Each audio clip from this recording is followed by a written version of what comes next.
জয়রাম। গুরু শক্তি মন্ত্র শিক্ষা চ্যানেল থেকে আপনাদের সবাইকে সুস্বাগতম। দূরে কিংবা কাছে যে যেখান থেকে চ্যানেলটা দেখছেন, আশা রাখছি আপনারা ভালো সুস্থ আছেন। আপনাদের ভালো সুস্থ থাকা একান্ত কামনা করি। আজকে আপনাদের মাঝে একটা বিষয় নিয়ে এসেছি। বিষয়টা হচ্ছে ক্ষতির কাজ। এই যে কোনো মানুষের পরে গুণিন উস্তাদের পরে এই জাল ফেলে দিলে এই জাল সহজে কেউ কাটতে পারবে না। এই জাল সহজে কাটা যাবে না। সহজে বলতে কি, কাটা যাবে না বললেই চলে। মানুষের এই জাল ঘেরাই দিলে তার সর্বকিছু আটকে যাবে।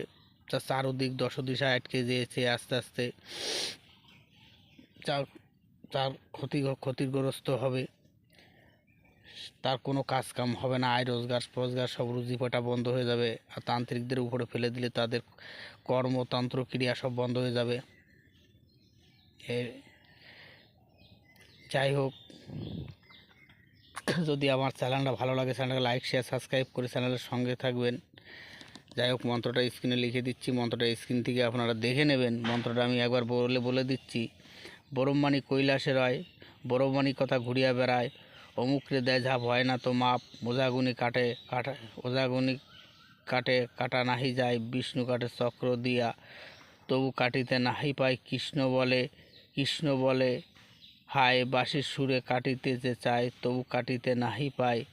আমি বরম্মানির মহাজাল ফেলিলাম অমুকের গায়ে, দোহাই শিবের, কৈলাসের দোহাই। শিবের দোহাই দিলে হবে, এটা কৈলাসের দোহাই দিলে হবে।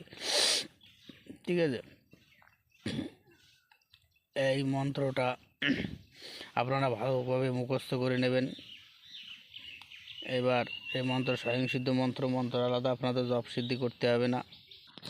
এই মন্ত্র কিভাবে প্রয়োগ করতে হবে, কি করে কি লাগবে, এই আশায় বিষয়গুলো যদি আপনাদের জানার প্রয়োজন পড়ে বা যাদের দরকার, তারা 10 জনের মধ্যে 10টা শেয়ার দিয়ে আমার স্ক্রিনশট আমার হোয়াটসঅ্যাপে পাঠালে তাদের নিয়ম পাঠিয়ে দেওয়া হবে।